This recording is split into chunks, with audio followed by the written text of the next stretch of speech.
अंदर एक टॉपिक है। तो वो ऑडिट जो है क्या होती है, उसको पता है? इसको पता है, बताइए एक बार, उसमें आइडिया देगी।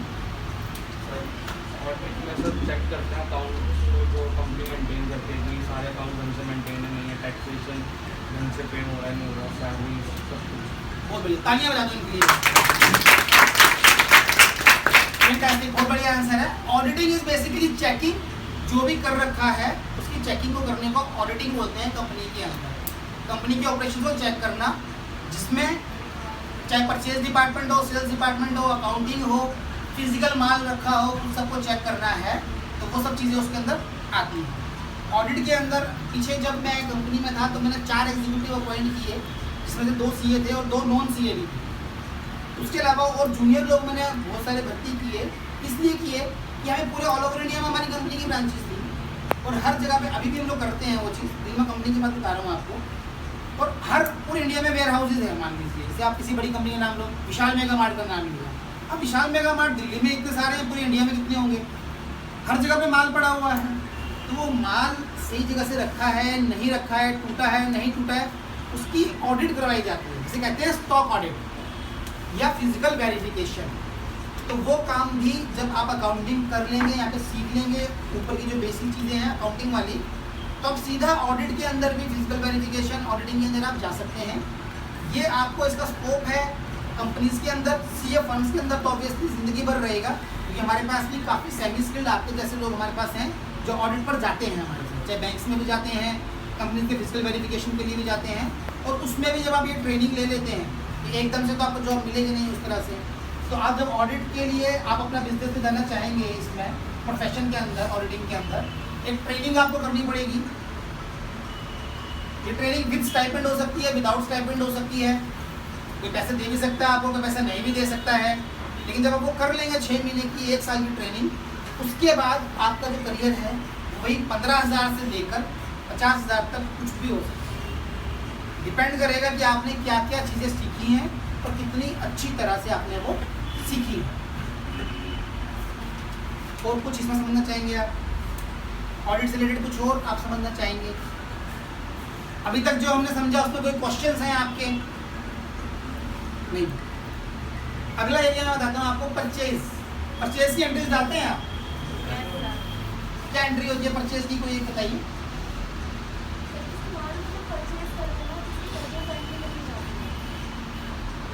क्या एंट्री है? What is the entry?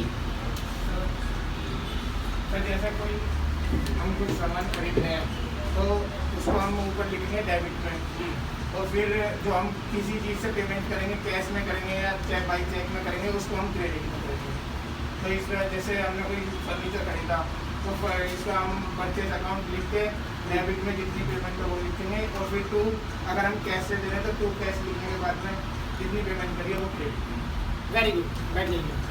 तो जो भी आप परचेज करेंगे वो डेबिट हो जाएगा, जो भी आपका जाएगा, चाहे बैंक से पैसा जाए, चाहे कैश से जाए, पार्टी का आए, तो क्रेडिट हो जाएगा। इतनी सी ही एंट्री होती है बस।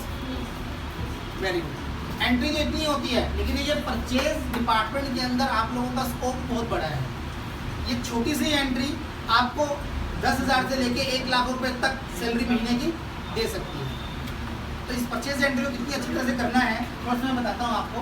परचेज की जब एंट्री करते हैं, मैं ठीक बोला, मटीरियल डेबिट, पार्टी क्रेडिट, इतनी सी एंट्री, कुछ और करना ही नहीं है आप लोगों को ड्यूरिंग होल लाइफ। अगर आप परचेज के डिपार्टमेंट में जाते हैं एंट्री तो यही रहेगी, लेकिन इससे पहले का प्रोसीजर है इंडेंट आता है।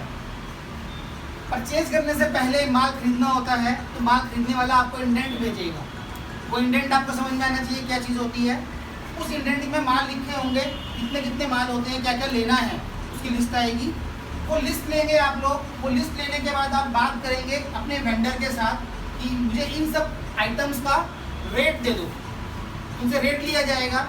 अब यहाँ पे टेक्निकल क्या होता है कि जो रेट आता है ना, एक से रेट आया 100 रुपये का, दूसरे से आया 90 रुपये का, तीसरे से आया 80 रुपये का, एक से आया 110 रुपये का। आपको किस रेट पे खरीदना है ये डिसीजन आपके पास होता है। आप कर रहे हो अकाउंटिंग, लेकिन वो रोल आपका है।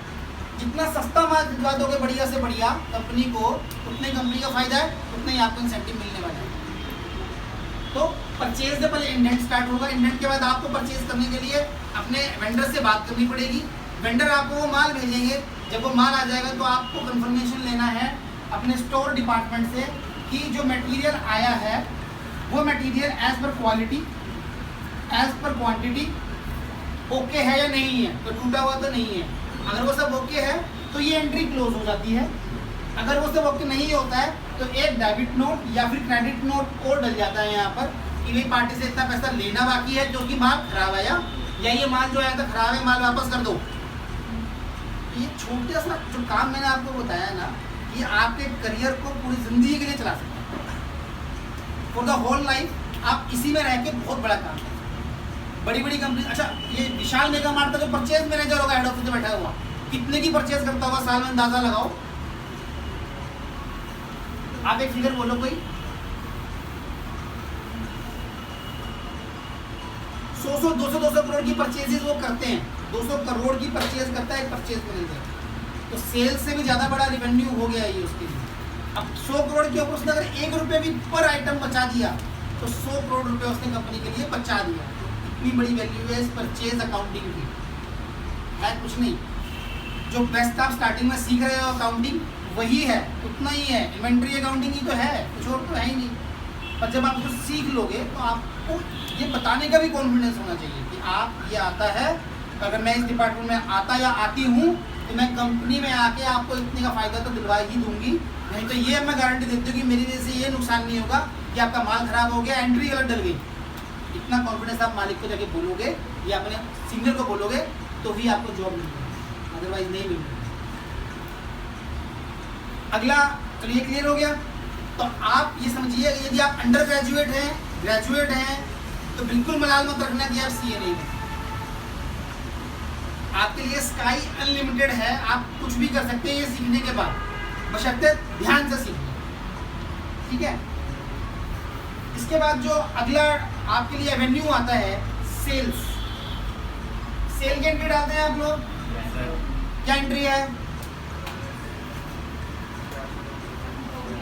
कैश की एंट्री में कैश, डेबिट, क्रेडिट, सेल्स, और क्रेडिट एंट्री के अंदर पार्टी से ले रहे हैं तो सेल्स, क्रेडिट और पार्टी डेबिट, इतना ही होता है। ये जो सेल्स की अकाउंटिंग है ना, जैसे मैंने बताया विशाल मेगा मार्ट के अंदर जो एग्जीक्यूटिव बैठे वो सेल ही तो कर रहे हैं, बार कोड से टक टक टक टक एंट्री करे जा रहे हैं, वो सारी सेल्स ही हो रही हैं। रात को बैठ के वो पोस्ट करते हैं, एंट्री मारते हैं, एंटर एंटर एंटर, सारी पोस्ट हो जाती है। ये टेक्नोलॉजी का बेनिफिट है। तो सेल्स के अंदर कि आपकी सेल्स की जो एंट्री है आपको कहाँ से कहाँ लेके जाती है ये आप समझ सकते हैं। उसमें भी क्या रहता है कि जब सेल्स होती है ना, सेल करता है सेल्स पर्सन जो मार्केटिंग का पर्सन है, लेकिन जो उसकी फीडिंग करते हैं सेल्स के अंदर भी डेबिट नोट, क्रेडिट नोट रहते हैं। कितने का रेट लगना चाहिए था, कितने का रेट लगा, ये आपको वहाँ देखना होता है, ध्यान लगाना होता है। गलत रेट नहीं लगना चाहिए। मान लो पेमेंट नहीं आई तो उसके ऊपर आपको क्या करना है, इंटरेस्ट का नोट डालना है, आपका इंटरेस्ट देना है पार्टी से, भी पैसा नहीं दिया टाइम से और कोई काफ़ी टाइम से नहीं दे रहा है तो उसका 60 दिन से ऊपर के जो ड्यूज हो जाते हैं या 90 दिन से ऊपर जो भी कंपनी की पॉलिसी रहेगी उनसे पैसा वापस मंगाना है। तो ये सेल्स अकाउंटिंग करने के लिए एक कंपनी के अंदर ERP के अलावा जो भी सॉफ्टवेयर हमारा टैली हो गया, ERP हो गया, कुछ भी हो गया, उसके अलावा भी 100 से 50 लोग होते हैं अच्छी कंपनी के अंदर। छोटी कंपनी के अंदर भी 1 से 2 लोग रहते हैं, और जो बिल्कुल ही छोटी कंपनी है वहाँ पे एक अकाउंट को जो पर्सन होता है वो सारे काम करता है, ठीक है। इसमें भी आपका स्कोप है और बहुत अच्छा स्कोप। फिर से कहूँगा जो कर रहे हो ध्यान से करो सर के साथ, ताकि आपका फ्यूचर आगे और अच्छा दिखे। अच्छा, ये तो जो आपकी अकाउंटिंग के रिलेटेड था, जो आपने यहाँ किया होगा ना, उससे रिलेटेड आपका स्कोप था। अब देखना स्टोर मैनेजमेंट भी आपका एक एरिया आता है। स्टोर मैनेजमेंट में आपका रूल रहता है ऑलवेज विजिलेंट, आपको हमेशा विजिलेंट रहना है। स्टोर मैनेजमेंट एक स्टोर होता है, स्टोर के अंदर बहुत सारा माल होता है, XYZ D कुछ भी माल होगा। इस माल को मैनेज करने के लिए जो पर्सन वहाँ रहता है वो रहता है स्टोर मैनेजर, या स्टोर का जो एग्जीक्यूटिव रहता है वो। स्टोर के अंदर ही बहुत सारे लोग होते हैं। एक सिर्फ माल आने वाले को देखता है, परचेज वाले से इंडेंट हुआ, माल आया, अब उतरवाएगा कौन, स्टोर वाला पर्सन। तो उसको भी डेबिट क्रेडिट आनी चाहिए और अकाउंटिंग आनी चाहिए, क्योंकि वो अपने यहाँ पे आके ही पोस्टिंग करेगा उसकी, ये मेरे पास माल आ गया, वो इन्वेंट्री अकाउंटिंग में मिलेगा। तो सारा माल उतारेगा, ये उतरवाएगा लेबर के थ्रू, और ये एश्योर करेगा कि जो भी मटेरियल आ रहा है वो सही है या गलत, कम ज़्यादा यही बताएगा। कुछ कमी होगी तो ये बाद में पकड़ा जाएगा और इनएफिशिएंट कहलाएगा। तो स्टोर के अंदर भी आपका बहुत बड़ा रोल है फ्यूचर में जाकर, और अभी भी है, अभी भी सब लोग अकाउंट्स के ही लोग हैं जो स्टोर देख रहे हैं। बहुत सारी कंपनीज के अंदर वेयर हाउसेज जो देखे जा रहे हैं वो आप ही लोगों की तरह लोग हैं जो सीखने के बाद गए हुए हैं, चाहे कॉमर्स से हो चाहे आर्ट से हो, इसका कोई बैरियर नहीं। ये ज़रूर है कि थोड़ा सा फ़र्क पड़ता है कि यदि आपके पास डिग्री है तो आपको प्रेफरेंस पहले मिलती है, अगर वो डिग्री नहीं है, आपने सेक्टर डिग्री ले ली है या कुछ और किया है तो उसका बेनिफिट रहेगा, थोड़ा सा कम रहेगा। वहाँ पे आपका नॉलेज, एक्सपीरियंस, ये चीज़ें आपकी बात करेंगी। तो एक ये स्टोर मैनेजमेंट में आपका बहुत बड़ा रोल है, ये आपको एक अच्छा सैलरी, अच्छा पैकेज आपको दिलवा सकता है। फैक्ट्री बिलिंग, फैक्ट्री में जो होता है ना, स्टोर के बाद फैक्ट्री की बिलिंग भी होती है।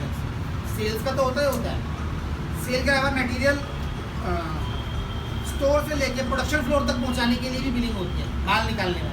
एंट्री वही है डेबिट क्रेडिट की, लेकिन वहाँ पे भी एक पूरा एक डिपार्टमेंट बैठा हुआ है जो अकाउंटेंट्स को ऑब्जर्व करता है अपने के अंदर, और अकाउंटेंट्स को नौकरी उसमें मिलती है। और कुछ पूछना चाहेंगे इसके बारे में? क्वेश्चन और पूछ सकते आप पूछ सकते हैं, बिल्कुल।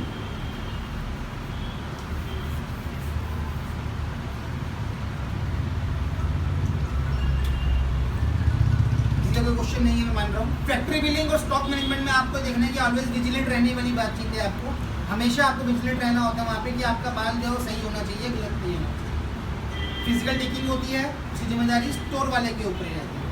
तो ये जो स्कोप था ये अंडर ग्रेजुएट और ग्रेजुएट लोगों के लिए था, जितना मैंने डिस्कस किया। तो यहाँ से मुझे लगता है कि आपका जो स्कोप है ना वो 10,000 से शुरू होकर 1 लाख रुपये तक तो नॉर्मल कहीं भी जाता ही जाता है। एक मिड साइज कंपनी भी इतना पैसा दे देती है। टाइम लगता है, उसमें कोई बड़ी बात नहीं है, लेकिन आप वहाँ तक पहुँचेंगे ज़रूर। तो अब अगर आपसे मेरे हिसाब से स्कोप क्लियर हो गया आपका, और कोई क्वेश्चन?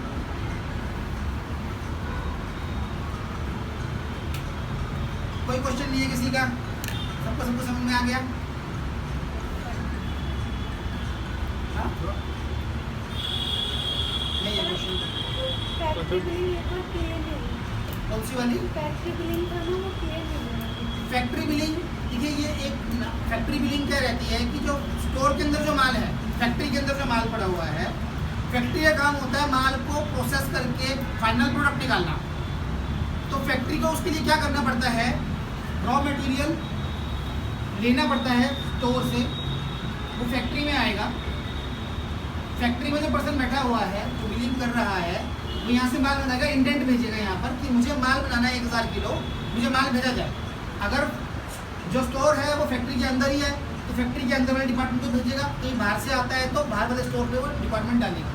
यहाँ से रॉ मटेरियल यहाँ पर आएगा, जब इसके पास माल आ जाएगा या श्योर करेगा कि फैक्ट्री के अंदर जो माल आ चुका है तो वो यहाँ से दूसरा बिल काटेगा और इसको वो आउट कर देगा, इसके लिए प्रोडक्शन फ्लोर के लिए।